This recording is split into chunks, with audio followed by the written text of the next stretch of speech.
what God wants us to understand Apa yang Tuhan mau kita mengerti is not just looking good on the outside. bukan hanya berpenampilan baik di luar. It is about how we have been built from the inside. Ini tentang bagaimana kita dibangun dari dalam.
Hallelujah.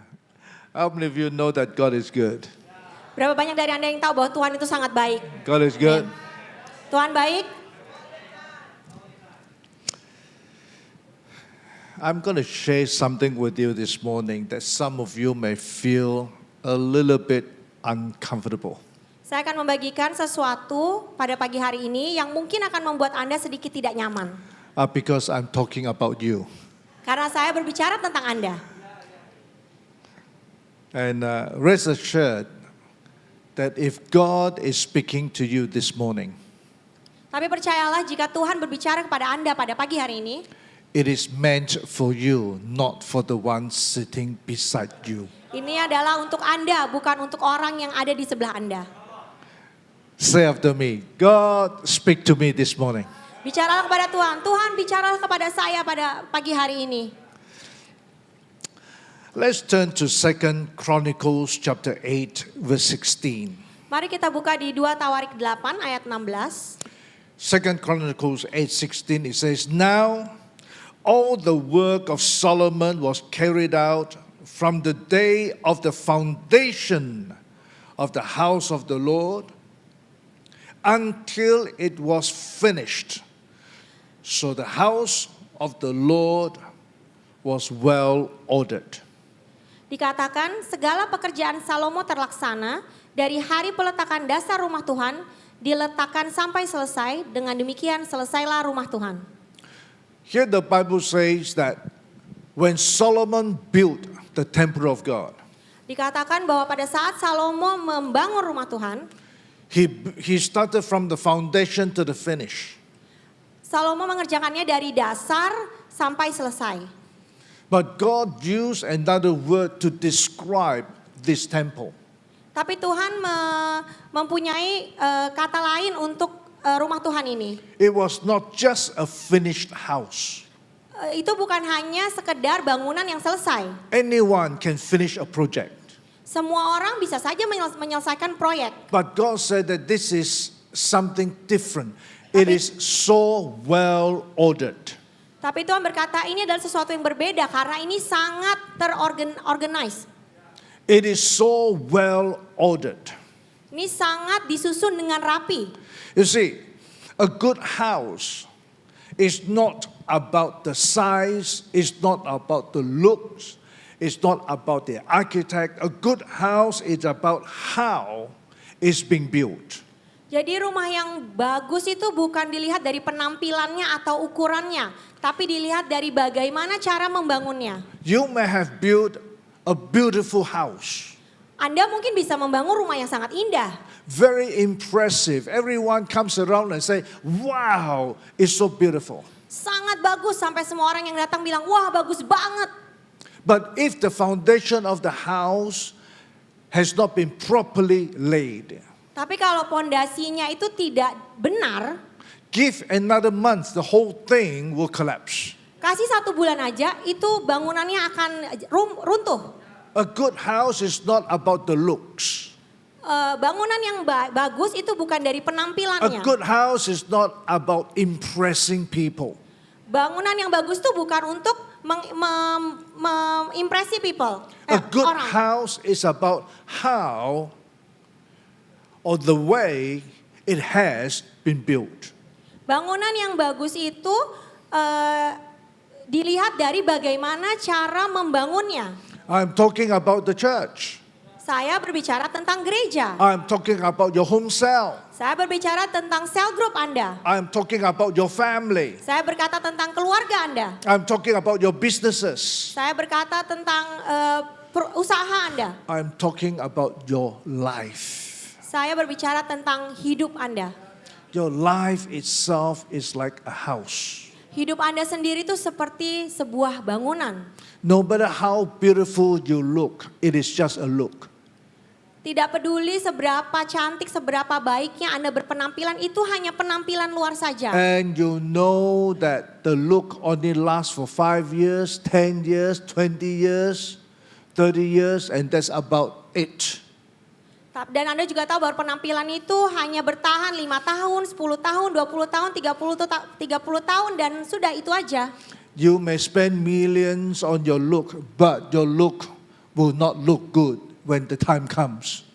Anda bisa membayar banyak harga untuk merubah penampilan Anda, untuk membuat penampilan Anda baik, tapi itu tidak akan bertahan lama. I am not saying that you don't need to look good. Saya tidak bilang bahwa Anda tidak perlu berpenampilan baik. I am saying that there is something more important than the importance of looking good only. Saya berbicara bahwa ada sesuatu yang lebih penting lagi daripada hanya sekedar berpenampilan baik. You can have a home cell that looks good, Anda bisa punya cell group yang terlihat baik.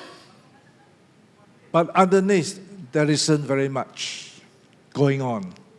Tapi ternyata tidak banyak yang terjadi di dalamnya. You can have a church that looks good too, Anda bisa punya gereja yang kelihatannya baik, but kelihatannya bagus. underneath it is not properly built. Tapi ternyata itu tidak dibangun dengan baik. What God wants us to understand Apa yang Tuhan mau kita mengerti is not just looking good on the outside. bukan hanya berpenampilan baik di luar. It is about how we have been built from the inside. Ini tentang bagaimana kita dibangun dari dalam. Let's read 1 Kings chapter 5 verse 17. Mari kita baca 1 Raja-Raja 5 ayat 17. How did Solomon build the temple? Bagaimana Salomo membangun rumah Tuhan. It was so well built, not just impressive, so well built that the Bible says the Queen of Sheba, when she came around to look at the building and the way it has been built, Rumah Tuhan itu dibangun sangat-sangat baik, bukan hanya dari penampilan luarnya saja. Sampai Ratu Sheba pada saat datang sangat mengagumi rumah Tuhan itu. she was not just looking at the outward, she was looking at the inside, how it was built from the foundation. Dia bukan hanya saja melihat penampilan dari luarnya, bagaimana bagusnya rumah Tuhan itu, tapi dia melihat bagaimana rumah Tuhan itu dibangun dari dasarnya. The Bible says Queen of Sheba was breathless. She didn't know what to say. Dikatakan di Alkitab bahwa Ratu Sheba itu sampai tercengang karena dia tidak tahu apa yang harus dikatakan. As a queen, she saw everything that was known to be beautiful. Karena He dia has itu seen everything that was known to be beautiful. ya sebagai seorang ratu, dia itu sudah melihat banyak sekali bangunan-bangunan yang indah luar biasa yang dibangun. She has experienced everything that was precious. Dia banyak juga punya barang-barang yang berharga. As a queen, she has seen how things have been built. Sebagai ratu dia juga melihat bagaimana banyak bangunan itu dibangun. But when she saw the temple of Solomon, Tapi pada saat dia melihat rumah Tuhan yang dibangun oleh Salomo, she was breathless dia sampai tercengang because she knew something. karena dia tahu sesuatu. Solomon did something that no one else had ever done before. Karena dia tahu bahwa Salomo membangun sesuatu dengan cara yang dia tidak pernah tahu orang lain lakukan. Question: Pertanyaannya, how did Solomon do it?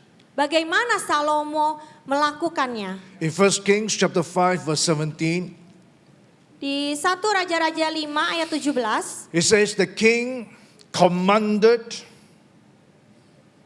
Commanded means it's not a choice, it's not an option. You have to do what you needed to do.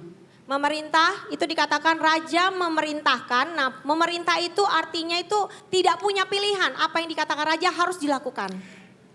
He commanded and they quarried great stones, costly stones, to lay the foundation of the house with cut stones.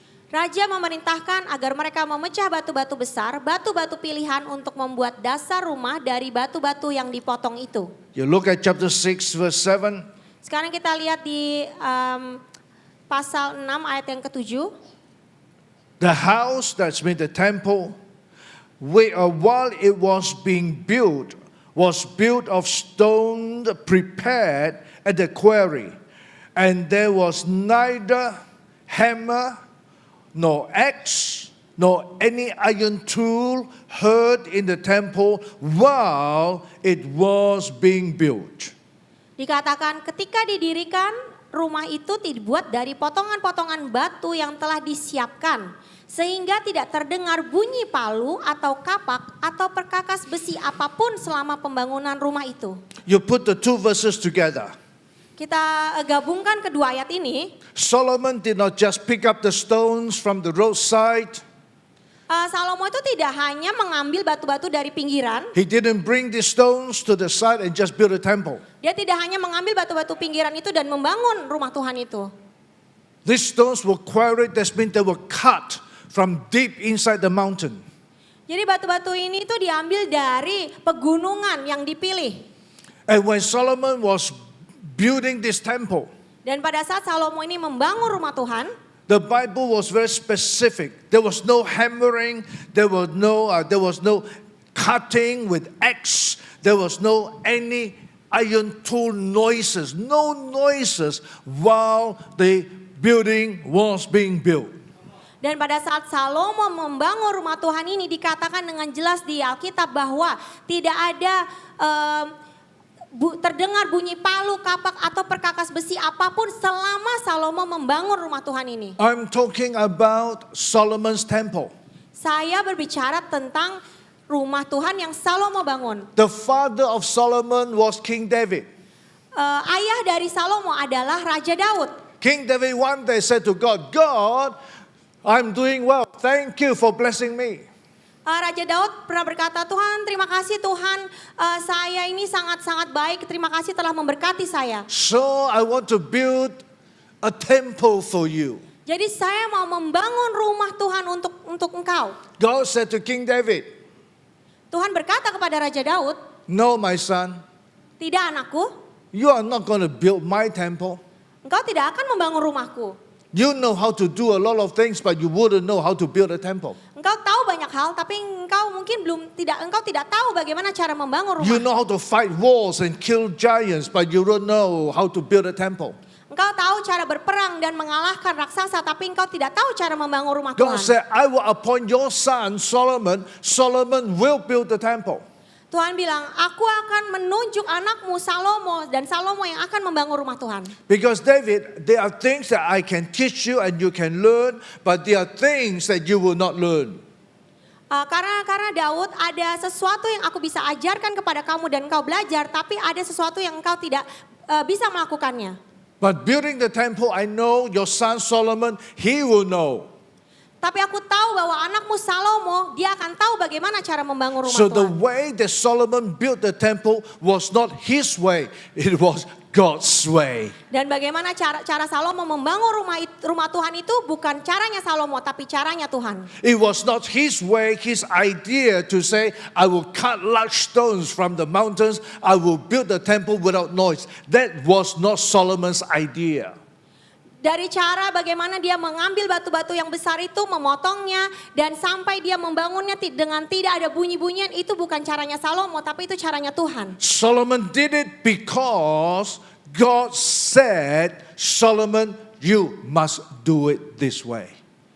Dia melakukan seperti itu, Salomo melakukan seperti itu karena Tuhan berkata, Salomo, begini cara engkau harus melakukannya. How many of you know that God wants his house to be built without any noises Seberapa of the banyak flesh? Seberapa banyak Anda tahu bahwa Tuhan ingin membangun rumahnya tanpa suara-suara kedagingan? I repeat, how many of you know that God wants his church today to be built without any noises? Seberapa banyak Anda tahu bahwa Tuhan ingin saat ini gerejanya dibangun tanpa suara-suara kedagingan? We have so many noises in the house. Kita punya banyak suara-suara kebisingan. She is not good. Dia tidak baik. He is not good. Dia tidak bagus. I don't like him. Aku tidak suka dengan dia. It should be done this way. Ini harusnya dikerjakan seperti ini. The song should be written differently. Lagu itu harusnya ditulisnya itu bukan dengan cara The seperti drummer ini. shouldn't play that way. Drummernya itu harusnya nggak mainnya seperti itu. There's so many criticism in the house. Terlalu banyak kritik di dalam So many gereja. negative comments in the house. Terlalu banyak komen-komen negatif di dalam gereja. So many noises in the head. Terlalu banyak kebisingan di dalam kepala kita. When the pastor say, church, let us join in the home cell. Pada saat pastornya berkata, ayo mari kita join homes. The first noise that comes in your head is, yeah, pastor is talking about them, but not about me. Yang ada di dalam pikiran kita itu kebisingannya, oh pastor itu ngomongin dia bukan aku. You see, there are so many murmurings and grumblings and complaining in the house. Banyak sekali itu menggerutu, komplain. I Di dalam believe gereja. when God instructed Solomon to build the house the way Solomon did, Saya yakin pada saat Tuhan menunjuk Salomo untuk membangun rumah Tuhan, it was God's desire to see his church being built the same way. itu adalah keinginan Tuhan supaya rumah Tuhan itu dibangun sesuai dengan keinginan Tuhan. So that anyone out there, whether they are kings or queens or business people or ordinary people, anyone out there, when they look at the church, they are just breathless. Jadi pada saat nggak peduli itu raja, nggak peduli itu businessman atau orang-orang biasa, pada saat dia melihat rumah Tuhan itu, mereka juga bisa tercengang. When visitors come to your home cell, they become breathless. Pada saat seseorang datang ke dalam cell group Anda, mereka tercengang. When they come to your office, they become breathless. Pada saat mereka masuk ke dalam kantor Anda, mereka tercengang. When they get to know your family, they become breathless. Pada saat orang-orang mengenal keluarga Anda, mereka tercengang. When they get to know you, they become breathless. Pada saat mereka mengenal Anda, mereka That's menjadi what tercengang. God wanted our lives. That's what God wanted our family and our church to be.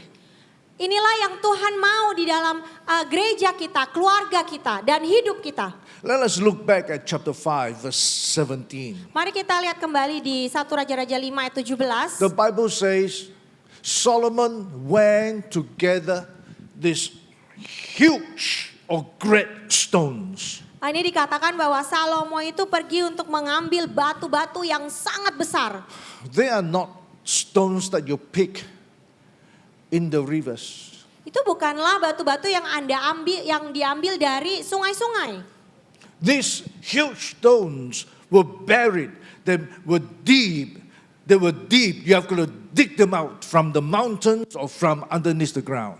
Jadi ini adalah batu besar yang terkubur dalam di pegunungan yang kita harus datang ke sana dan mengambilnya. They are not shallow and they are not cheap.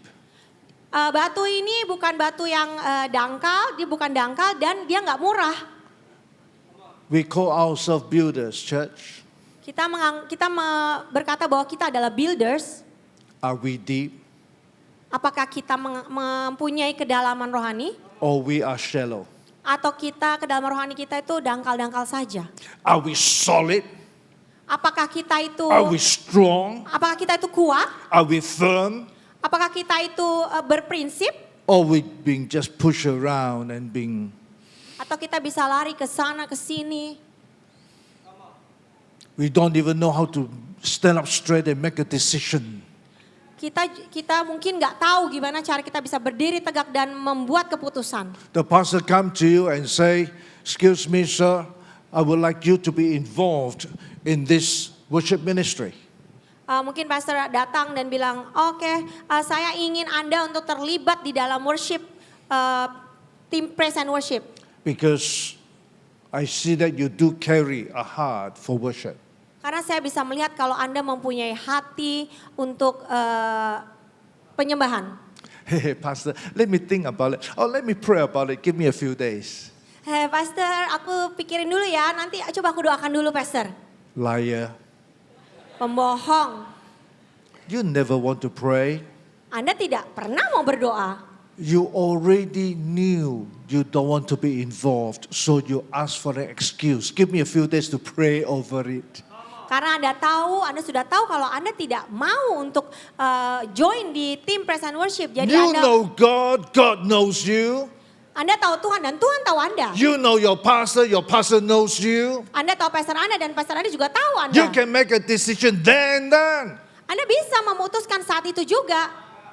Why not make the decision? Kenapa Anda tidak memutuskan saja? Because we are shallow. Karena kita itu dangkal. We are like jelly.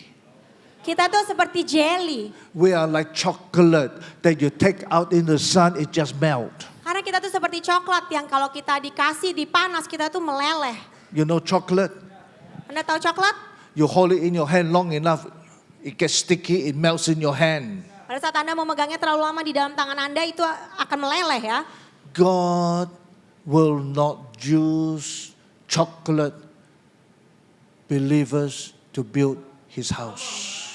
Tuhan tidak akan memakai orang-orang percaya yang seperti coklat untuk membangun rumahnya. Not only is great stones, he said costly stones. Bukan hanya batu yang besar, tapi juga batu-batu yang mahal. Costly means it is valuable, it is highly esteemed, it is a treasure. Mahal itu artinya itu apa? Dimuliakan. Itu tuh dihargai, dihormati. Many of us, we become useless to God because we always say, I can't do anything, I am nobody, I am a nobody in church. Banyak dari kita yang akhirnya tidak berguna bagi Tuhan. Karena kita selalu bilang begitu, oh aku gak bisa buat apa-apa, aku gak bisa mengerjakan apa-apa. And yet when you pray, Dan pada saat Anda berdoa, you want to be the first in the queue to receive blessings from God. Anda mau menjadi yang pertama yang untuk mendapatkan berkat dari Tuhan. But when it comes to you to build the house of God, you say to your pastor, I am a nobody, I don't know what to do, I don't know how to do. Tapi pada saat Anda diminta untuk membangun rumah ini, Anda berkata, aku ini bukan siapa-siapa, aku gak bisa melakukan itu. Just like Moses said, I don't know how to speak. Seperti Musa mengatakan, saya tidak pandai berbicara. I am not trained. Saya ini belum di training, saya belum bisa. I can't interpret, I am not like her. Saya nggak seperti dia. Do you know that today is the first time to interpret for me on a Sunday? Anda tahu ini pertama kali saya men-translate. Her second interpretation in her life. Yeah, last night was the first one, today is the second one. Kemarin malam adalah yang pertama, ini yang And she's kedua. doing well. And Yeah. I don't understand, but I pick up the spirit. saya tidak mengerti, tapi saya semangatnya, saya suka semangatnya. You see, God is saying to you and me, Tuhan berkata kepada Anda dan saya, we not only need to be deep, but understand, every one of us, we are valuable in the kingdom. kita bukan hanya harus mengalami kedalaman rohani, tapi kita harus tahu bahwa kita semua itu berharga We di are mata Tuhan. valuable in the house of God. Kita itu berharga di rumah Tuhan. How much do you worth? Berapa nilai Anda? You worth not in rupiahs, you worth not in US dollars. Nilai Anda itu bukan di rupiah atau di US dollar. You worth because Jesus, the Son of God, paid his life, paid his blood just for you and just for me. Anda bernilai karena Tuhan sudah mati di kayu salib dan menukarkan darahnya untuk Anda dan saya. That is something that money cannot buy. Itu adalah sesuatu yang tidak bisa dibeli dengan uang. That is something that no one can give to us. Itu bukanlah sesuatu yang semua orang bisa lakukan I untuk kita. am valuable Kita berharga. because the blood of Christ has paid for my sin. Karena darah Tuhan sudah membayar dosa-dosa kita. I am valuable Kita berharga. because Christ himself stays and lives within me. Karena ada Tuhan di dalam kita. I am valuable Saya berharga. because I'm carrying the presence of the Holy Spirit. Karena ada hadirat Tuhan di dalam Oh hidup yes, kita. I am valuable Yes, kita berharga. because my God has gifted me with his grace that no one can give to me. Karena Tuhan sudah memberikan kita anugerah yang orang lain tidak bisa berikan kepada kita. You must look at yourself that way. Anda harus melihat diri Anda seperti itu.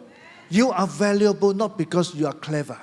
Anda berharga bukan karena Anda itu pintar. You are valuable not because you know how to play the instrument. Anda berharga bukan karena Anda bisa main musik. You are valuable because you are sons and daughters of the living God. Anda berharga karena Anda adalah anak-anak dari Tuhan yang hidup. The Bible continues to say, Di Alkitab dikatakan, and this is most important, dan ini sangat penting. they are cut stones. Ini adalah batu-batu yang dipotong atau batu pahat. In other words, they are shaped and sized for specific purposes. Jadi batu-batu ini itu dipotong dan disesuaikan ukurannya untuk tujuan tertentu. They were cut, shaped, and sized. Dipotong, dibentuk, dan disesuaikan ukurannya. It is not easy and it is always painful when someone come to cut, shape, and size us. Tidaklah mudah pada saat seseorang itu datang untuk membentuk kita dan menyesuaikan kita sesuai dengan tujuan Tuhan. When your wife try to cut, shape, and size you so that you can be a better husband, hey, I tell you, you don't like it.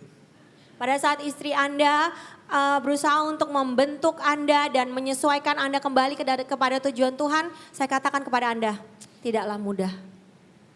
You call your wife all sorts of names and always say your wife is mumbling and grumbling and Anda berkata istri Anda itu kamu tuh menggerutu terus, kamu komplain terus.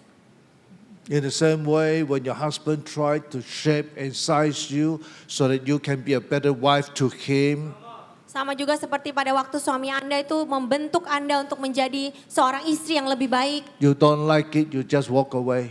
Anda tidak suka, jadi Anda pergi saja. You even refuse to cook dinner for him. Anda juga menolak untuk menyiapkan makan malam untuk suami Anda.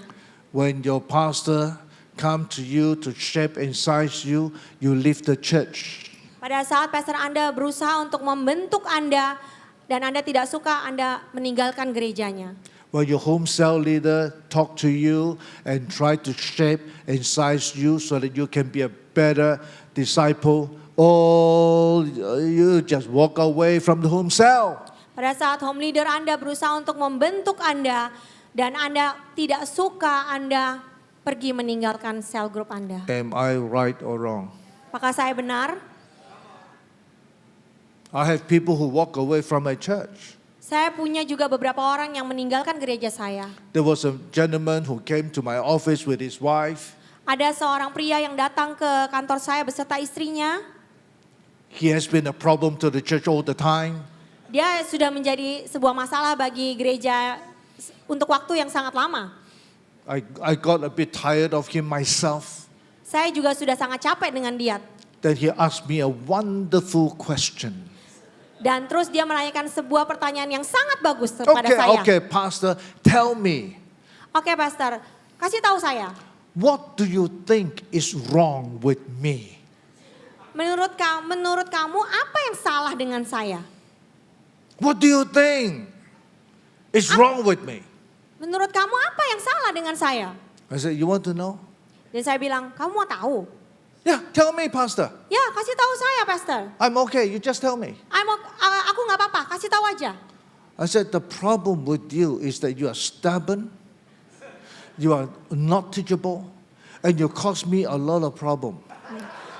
Masalah dengan kamu itu kamu keras kepala, kamu nggak bisa dikasih tahu, dan kamu tuh banyak membuat masalah buat saya. I thought that was a very beautiful answer. Saya pikir itu adalah jawaban yang baik. That was the truth. Itu adalah kebenaran. I never saw him again. Saya nggak pernah lihat dia lagi sampai saat ini.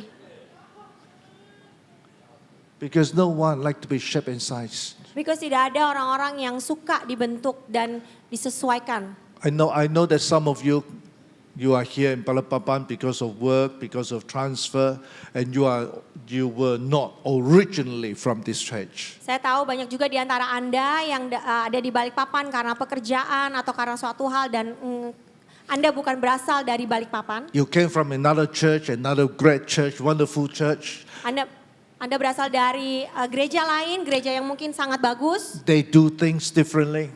Mereka melakukan segala sesuatunya sangat berbeda dengan gereja ini. May I say something? Boleh saya berkata sesuatu? When you are here in GKS, Pada saat Anda berada di GKS, you will feel that you don't fit in. Anda mungkin bisa merasa bahwa Anda tidak bisa berbaur. Because the worship is different. Karena mungkin penyembahannya berbeda. The songs are different. Lagu-lagu yang dinyanyikan berbeda. Leaders are different. Pemimpin-pemimpinnya berbeda. The pastor is different. Pastornya juga berbeda. Programs different. Programnya juga beda. Attitude different. Sikapnya juga berbeda. Everything is different. Even the chair colors are different. Semuanya beda, sampai warna kursinya pun beda. In your church, you used to sit at one corner. Di gereja Anda selalu duduk di ujung situ. But when you come to GKS, the corner has been taken by somebody. Now you have to sit at another corner. Tapi pada saat Anda datang ke GKS, tempat itu sudah diduduki oleh orang lain. Jadi Anda harus pindah ke sebelah sini. You just don't know how to fit in. Anda nggak tahu gimana cara bisa cocok dengan gereja ini. The truth is, you will not fit in unless you're willing to be shaped, cut, and sized. Kebenarannya Anda tidak akan pernah cocok Come on, give God a big clap. sampai Anda mau dibentuk. You see,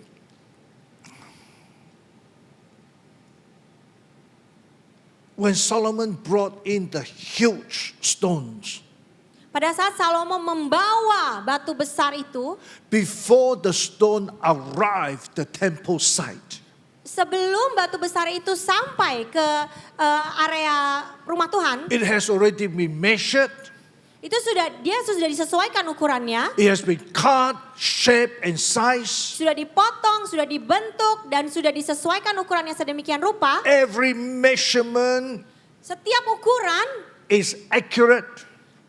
adalah akurat. So when it comes to the temple, Jadi pada saat itu datang ke rumah Tuhan itu, it just get placed and positioned exactly where it ought to be. hanya perlu untuk ditaruh di mana batu itu harus ditaruh. No more cutting, no more shaping, no more sizing. Tidak perlu lagi dipotong, tidak perlu lagi dibentuk, tidak perlu lagi disesuaikan ukurannya. So the stone happily settles there. Jadi batu itu pun dengan baik disusun di situ. But many of us, we are not like that. Tapi banyak dari kita tidak seperti itu. We come in with our rough edges. Kita datang dengan sisi-sisi kita yang kasar. I am what I am who I am. Saya ya seperti ini. Who can tell me what to do? Siapa yang bisa kasih tahu saya mau ngapain? Pastor, I was a leader in my church. Pastor, saya itu dulu seorang pemimpin di I'm a gereja saya. CEO in my company. Saya itu seorang CEO di perusahaan In my saya. family, I'm the taiko, the big brother. Di keluarga saya itu seorang kakak yang paling besar. In my life, only I give instruction. Di dalam hidup saya hanya saya yang memberikan instruksi. Who are you to tell me what to do? Siapa Anda berkata bahwa saya harus melakukan sesuatu? I am coming to church to tell you what to do. Saya datang ke gereja untuk memberitahu Anda apa yang harus Anda lakukan. I believe in democracy. Saya percaya dengan demokrasi. I have my voice. Saya punya suara. Pastor, you don't know me. I speak my mind. Pastor, Anda nggak tahu saya. Saya bicara apa yang ada di pikiran saya. And so when a person like that comes in with all the rough edges, Jadi pada saat orang seperti itu datang dengan sisi-sisinya yang kasar, and you expect to fit into the house, dan Anda berharap dia bisa cocok di dalam gereja ini, you have got to make a lot of noises before you settle down. jadi Anda harus banyak membuat kebisingan sebelum dia bisa cocok. I'm saying this Saya berkata seperti ini, because unless you are willing to be shaped and sized by God, karena kecuali Anda mau untuk dibentuk dan disesuaikan sesuai dengan kemauan Tuhan, shaped and sized by God for this house, unless you are willing to, you will not fit in the house. kecuali Anda mau dibentuk dan disesuaikan dengan tujuan Tuhan untuk gereja ini, Anda tidak akan bisa cocok dengan gereja ini. The day will come whereby God will move you maybe to another house. Mungkin ada suatu saat Anda akan dipindah ke gereja lain. Remind yourself, Ingatlah ini, you have been shaped and sized for this house, but your shape and size will not fit that house. So when you go to another house, remember to be reshaped, resized, recut for that house. Anda mungkin sudah dibentuk dan Come disesuaikan on, give God a clap. untuk gereja ini. Tapi mungkin pada saat Anda pergi ke gereja lain, Anda harus kembali dibentuk dan disesuaikan. Or else you will not fit in. Kalau tidak, Anda tidak akan bisa masuk ke dalam gereja itu juga. You see, people of God, I believe that you want God to bless you in Balikpapan. Anda tahu bahwa pastinya Anda mau untuk diberkati Tuhan di Balikpapan. And I believe that God wants to bless you too. Dan saya percaya kalau Tuhan pasti juga mau untuk memberkati Anda. You want to settle down, and I believe that God wants you to settle down too. Anda mau menetap dan saya juga yakin kalau Tuhan mau Anda untuk menetap dan But you stabil. can never settle down if you are not willing to be shaped and sized for this house. Tapi Anda tidak akan bisa berdiam atau menetap di tempat ini jika Anda tidak mau dibentuk dan disesuaikan sesuai dengan gereja ini. Pastor, I don't agree with some of the things in this house. Pastor, aku ada beberapa ketidaksetujuan di rumah ini, di gereja ini. Well, I'm sorry. All the houses on earth are not perfect. The only house is perfect up there. Ya sorry ya, tapi semua rumah di dunia ini nggak ada yang sempurna. Satu-satunya rumah yang sempurna ya di surga. There was one leader who said, Pastor, this is a problem with all the churches. Ada seorang pemimpin yang berkata, Pastor, ini adalah masalah I've bagi been to banyak all the gereja. churches in the city.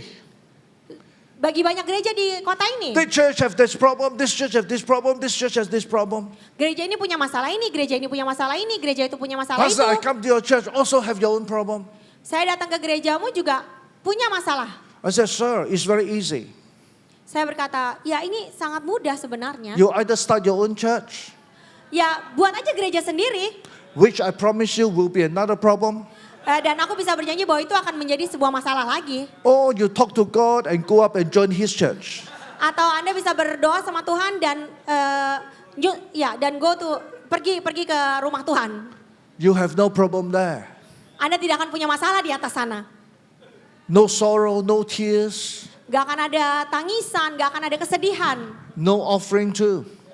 Gak ada persembahan juga. The foundation of the house Anda tahu pondasi sebuah bangunan was laid only by cut stones. hanya dibangun dari batu-batu yang sudah dipotong, batu pahat. In other words, when it talks about the foundation of a house, it talks about the stability of the house. Jadi pada saat kita berbicara soal pondasi sebuah bangunan, kita berbicara soal stabilitas. Pastor, if you want to know how stable this house is, Pastor, kalau Anda ingin tahu seberapa stabil gereja ini, how many of your people are willing to be cut, shaped, and sized? Anda bisa tahu dari berapa banyak jemaat yang mau dipotong, dibentuk, dan disesuaikan. The same question that you asked me. Sama dengan pertanyaan yang Anda tanyakan kepada saya. It is not how many stones there are in the house. Bukan seberapa banyak batu yang ada di dalam rumah ini. It's how many cut stones, how many disciples there are in the house. Tapi ada berapa batu yang dibentuk, ada berapa murid yang ada di dalam gereja ini. While quality stones are useful stones, they remain useless unless they are being shaped and sized. Batu yang berkualitas itu adalah batu-batu yang dibentuk. Dan batu-batu itu akan menjadi tidak berguna jika batu itu belum dibentuk dan disesuaikan. You say, wow, I've dug up a beautiful stones. Look at the color, look at the pattern. Wah, kita bisa berkata, wah kita menemukan batu yang bagus, lihat aja warnanya, lihat patternnya. It's beautiful. Oh sangat indah, It's valuable. sangat berharga. So let us bring that stones to the house. Jadi mari kita bawa batu itu ke dalam rumah. No matter how beautiful, how valuable the stone is, that stone will be useless to the foundation of the house unless that stone is willing to be shaped and sized and cut. Tidak peduli seberapa bagus, seberapa berharganya batu itu. Pada saat dibawa ke rumah, batu itu akan sama tidak berguna kecuali dia mau dipotong dan dia dibentuk. In other words, you can be useful and yet remain useless. Jadi bisa saja, artinya bisa aja Anda itu berguna, tapi Anda juga tidak berguna. You can be useful but you remain useless. Anda bisa berguna, tetapi ternyata setelah dibawa Anda tidak berguna. You can be useful for God, but you remain useless because you refuse to be taught, you refuse to be trained and conditioned. Jadi sebenarnya Anda itu bisa berguna untuk Tuhan, tapi Anda menjadi tidak berguna karena Anda tidak mau dibentuk, Anda tidak mau di-train. When I look for volunteers in the church, Pada saat saya mencari volunteers di gereja ini, I do not put talents as a priority. Saya tidak menulis talenta sebagai prioritas utama. I put the heart condition, someone who is teachable, who is trainable in the heart. That I put as priority. Tapi saya melihat dari hati-hati yang mau diajar dan hati yang mau dilatih, hati yang mau dibentuk, itu yang menjadi prioritas utama.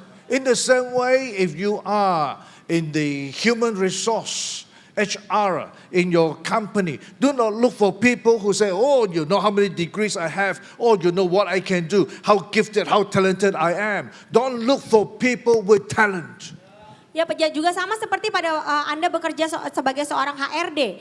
Itu juga jangan mencari seseorang yang punya title banyak, sarjana, punya skill yang banyak. Look for people with a character of the heart, attitude of the heart. Tapi carilah seseorang yang mempunyai karakter. Anyone can pick up talent, but not everyone can pick up a good heart. Semuanya bisa punya talenta. Talenta itu bisa dilatih, tapi tidak semua orang bisa punya hati yang baik. I'm going to finish here. Saya akan menyelesaikannya. Very quickly, I just go into some of the common mistakes in building churches. Okay. Saya akan masuk secara cepat di kesalahan-kesalahan umum dalam membangun sebuah gereja. You can apply it to your ministry department, you can apply it to your home cell. Anda bisa mengaplikasikannya ini ke dalam pelayanan Anda ataupun ke dalam cell group Anda. You can even apply to your company, you can apply to your own family, your own life. Anda juga bisa mengaplikasikannya ke dalam pekerjaan Anda, keluarga Anda, dan hidup Anda. Some of the mistakes of building a church. Do you see all these mistakes here? Beberapa kesalahan umum di dalam membangun gereja. Apakah Anda melihat beberapa kesalahan ini? You see, I've spoken to pastors who built churches like this. So he built a simple frame, a simple building. It's like building a building. You start building a simple room. Saya berbicara dengan beberapa pastor yang membangun gereja sangat sederhana dan membangun ruangan-ruangan di dalamnya. So that when they need an extra room, they just extend another room. Jadi pada saat mereka mau untuk membangun ruangan lain, mereka hanya tinggal extend ke sebelah, tinggal memanjangkan ke sebelah. They need more ventilation, they just open the wall. Jadi pada saat mereka ingin membuat ventilasi, mereka hanya melobangi dinding. When they don't want the sun to come in, they just extend another canopy. Pada saat dia ingin mempunyai kanopi, ya tinggal dipakein aja kanopinya. They see that the next door has a nice room, so they add another nice room. Dia melihat, oh di sebelah juga punya ruangan yang baru nih, ruangan yang bagus. Jadi gereja ini juga langsung menambahkan ruangan di So at the end sebelahnya. of the day, their houses look like that. Jadi pada akhirnya gerejanya seperti ini. 4 things. Number 1, the first common mistake is that we try to build the church through programs and activities. Jadi kesalahan yang pertama adalah kita membangun gereja kita melalui program-program dan kegiatan. We don't use the church to build programs and activities. Kita tidak menggunakan gereja untuk membangun program dan aktivitas. We use programs and activities to build the church. Kita gunakan program dan kegiatan-kegiatan untuk membangun gereja. We need programs, we need activities. Ya, kita butuh program dan kita butuh We need Sunday aktivitas. services Kita perlu ibadah hari Minggu. so that we can build your lives. Jadi kita bisa membangun hidup Anda. Number 2, the second mistake is that we build the church through spirituality and faith. Jadi yang kedua, kita membangun gereja dari kehidupan spiritual dan iman. We need to be spiritual, we need to have faith. Ya, kita butuh menjadi seorang yang spiritual dan kita perlu iman. We need to pray, we need to worship. Kita perlu doa, kita perlu menyembah. We need to. Kita perlu. But pray alone, worship alone will not build the church. Tapi hanya dengan doa dan hanya dengan penyembahan itu tidak akan membangun gereja. Solomon did not pray and pray and pray, and when he opened his eyes, the temple was there. Salomo nggak cuma doa dan pada saat dia buka mata, udah ada itu rumah Tuhannya. No, he had got to work on it, he had got to sweat on it. Enggak, tapi Salomo harus bekerja keras untuk itu. So if you want your church to do well, not just pray, do something. Jadi kalau Anda ingin gereja Anda baik, gereja Anda terbangun dengan baik, jangan hanya berdoa. Bekerjalah untuk itu. Number 3, the third mistake is through numbers of attendance and numbers of converts. Yang ketiga, dilihat dari jumlah jemaat yang datang dan jumlah orang-orang yang bertobat. God has never called us to gather the number of converts. Tuhan tidak pernah memanggil kita untuk mengumpulkan banyak orang. I was talking to a group of pastors yesterday. I said, God has never called us to build a church. Saya berbicara dengan beberapa pastor kemarin malam dan saya berbicara bahwa No, Tuhan God. tidak pernah Show me in the Bible whereby God said, go and build a church. Tuhan tidak pernah menyuruh kita untuk membangun gereja. Only Jesus said, I am building my church. Hanya tuh Yesus yang berkata, aku akan membangun gerejaku. The only thing that we find in the Bible is when God said, go and make disciples of all nations. Yang ada hanyalah pergi dan jadikan semua bangsa muridku. And he taught us how to make disciples of all nations. Dan juga dia juga mengajarkan bagaimana cara kita untuk membangun memuridkan orang lain. He said the first thing is just go and preach. And when they get converted, baptize them in the name of the Father and of the Son and of the Holy Spirit. Dan yang harus dilakukan adalah pergi dan berikan kabar baik. Dan pada saat mereka bertobat, baptis mereka di dalam nama Bapa, Putra, dan Roh Kudus. But do not stop there. Tapi jangan hanya berhenti sampai di sana. Continue to teach them that they may observe, not that they may understand, that they may observe the commandments that I have given to you. Dan bukan yang di sana saja, tetapi kita harus melanjutkannya dengan mengajar. Sehingga mereka bisa mengerti dan memperhatikan perintah-perintah That's Tuhan. the only great commission that God has given to us. Itulah amanat agung yang Tuhan berikan buat kita. Make them believers so that you may baptize them. Jadikan mereka semua orang percaya sehingga mereka bisa dibaptis. Don't stop there. Bukan hanya di sana, jangan berhenti di Teach sana. them to observe, teach them to have a transformed life according to the word of God. Ajar mereka sehingga mereka mengalami transformasi hidup sesuai dengan firman Tuhan. That is called making disciples. Itu yang namanya pergi dan jadikanlah semua bangsa muridku. So if you are in this church, Jadi jika Anda berada di gereja ini, we are not here to make you believers. kami tidak di sini untuk menjadikan Anda orang-orang yang percaya. We want you to be believers, Ya, kita mau Anda menjadi orang but that percaya, is only the beginning. tapi itu hanya di awal saja. But we want you to have a transformed life. Yang kita mau adalah Anda untuk mengalami transformasi hidup. We want you not just to understand the word, but observe the word. Kita bukan hanya mau Anda untuk tahu firman Tuhan, tapi untuk melakukan firman Tuhan. We want you not just to be a believer, but to be a disciple. Kami bukan hanya mau untuk Anda menjadi orang-orang Because percaya, the tapi untuk Great menjadi murid. Commission is to make you disciples. Karena amanat agung adalah untuk menjadikan Anda seorang murid. If we make you believers and not disciples, we are failing the Great Commission. Jadi jika kami hanya membuat Anda sebagai orang percaya, bukan seorang murid, kami gagal dalam melaksanakan amanat agung. That's why we want you to be teachable, to be trainable.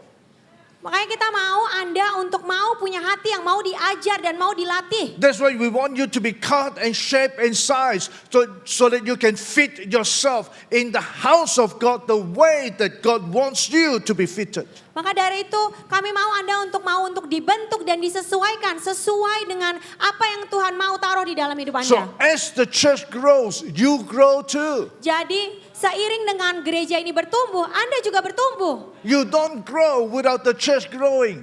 Anda tidak bertumbuh kalau gereja ini juga tidak bertumbuh. It's like a nation. Ini seperti sebuah bangsa. If the whole Indonesia economy is growing, your economy also grow. Pada saat ekonomi Indonesia itu bertumbuh, ekonomi Anda sendiri juga If the whole bertumbuh. economy of Balikpapan is growing, your own bank account grows too. Jika ekonomi Balikpapan ini bertumbuh, maka akun bank Anda juga bertumbuh. You don't grow when your nation is not growing. You don't grow when your city is not growing. Anda tidak bisa bertumbuh ketika bangsa Anda dan kota Anda tidak bertumbuh. In the same way, you don't grow spiritually when the church is not growing. Dan Anda juga tidak bisa untuk bertumbuh secara spiritual jika gereja ini juga tidak bertumbuh. So understand what the Bible is teaching us. Jadi mengertilah apa yang Alkitab ajarkan kepada kita. We are not here for numbers. We are not here for converts. We are not here for believers. We are here for disciples. Kami tidak ada di sini untuk hanya banyaknya jemaat, bukan hanya untuk banyaknya orang-orang bertobat, tapi kita di sini untuk murid-murid. The last mistake is that we build the church through how we understand, how we think about how the church of God ought to be built. Kesalahan yang terakhir adalah kita melihat gereja itu sebagaimana kita mengerti dan kita mau gereja itu untuk dibangun. There are sometimes leaders with good intention come and talk to us. Kadang-kadang banyak pemimpin yang dengan niat baik berkata kepada kita, Oh, pastor, the church ought to be doing this, the church ought to be doing that. oh pastor gereja kita tuh harusnya seperti ini, gereja kita itu harusnya Oh, lakukan pastor, ini. the church should have an orphanage because that church also has an orphanage and they are doing very well. Pastor, gereja kita kayaknya harus punya panti asuhan deh. Karena gereja yang situ juga punya panti asuhan dan mereka bagus loh. Oh, the church ought to be involved in this project because other churches are involved in. Why are you not involved? Pastor, gereja ini harusnya ada terlibat dalam proyek ini. Karena gereja itu juga terlibat loh. Kenapa gereja ini gak mau terlibat? Understand this. Every church has her own calling. Mengertilah bahwa setiap gereja punya panggilannya masing-masing. I praise God for the calling of GKS. Dan puji Tuhan atas panggilan yang diberikan kepada GKS. Even though I'm the mentor of this church, Walaupun saya itu sebenarnya mentor dari GKS Balikpapan. I will never make this church to be like my church because you are not me, I am not you. Tapi saya tidak akan membuat GKS Balikpapan seperti gereja saya karena saya bukan Anda dan Anda bukan saya. I saw yesterday that your office is nicer, more beautiful and spacious than my own office. Saya melihat kemarin kantor gereja ini sangat bagus, sangat lebih besar daripada gereja saya. I saw you have a beautiful coffee machine in your office. Saya lihat kantor Anda punya mesin kopi yang sangat bagus. We only have coffee sachets, Kita hanya punya kopi saset, but that is you. tapi itulah Anda. I don't have coffee machine, but I am happy with my coffee sachets. Saya nggak punya mesin kopi, tapi saya senang dengan kopi saset saya. I don't want to make you like me and I don't want to make myself like you because we are different. Saya tidak ingin membuat Anda seperti saya dan saya seperti Anda karena kita berbeda. Just because you come from another church, you are trying to teach me how to become like your church so that you can feel more comfortable. It does not happen that way. Hanya karena Anda berasal dari gereja lain dan Anda masuk ke gereja ini dan Anda ingin membuat gereja ini seperti gereja Anda, itu tidak berlaku seperti itu. Pastor, you know our church worship for 1 hour, 1.5 hours every Sunday. Pastor tahu nggak, gerejaku yang lama itu penyembahannya itu 1,5 jam loh setiap hari You only Minggu. worship 25 minutes. Kita di sini cuma worship 25 menit. Is it 25 minutes? Apakah 25 menit? Okay. It is not how long you worship, it's about how you worship. Bukan seberapa lama Anda menyembah, Alright, tetapi let's bagaimana move Anda on. menyembah. Okay, only committed disciples are able to build a strong church. Hanya murid-murid yang berkomitmen yang bisa membangun gereja yang kuat. Only committed disciples. Hanya murid-murid yang berkomitmen. Even disciples have a variety of commitment. Walaupun sama-sama murid, tapi punya variasi komitmen yang berbeda-beda. But only when you are committed as disciples. Tapi gereja yang kuat hanya bisa dibangun kalau Anda adalah You murid-murid see, yang berkomitmen. God said, go and make disciples. Tuhan berkata, pergilah dan jadikan semua bangsa muridku. And if you look at the early church, that was what they did. Jika Anda melihat gereja mula-mula, itulah yang mereka They lakukan. went out to make disciples. Mereka pergi dan mereka menjadikan semua orang murid. They didn't go out to plant churches. Mereka tidak pergi keluar untuk membangun gereja-gereja. After they have made disciples, it was the disciples themselves who gathered together and somehow they become churches. Pada saat mereka sudah membangun murid-murid, murid-murid itulah yang pergi dan menjadikan gereja-gereja. It's when disciples were already being made, when they gathered together, they became the house of God. Pada saat murid-murid yang berkomitmen itu sudah dibentuk dan ada dan mereka berkumpul, itulah yang disebut gereja. Even though the Bible says 3,000 came to know the Lord.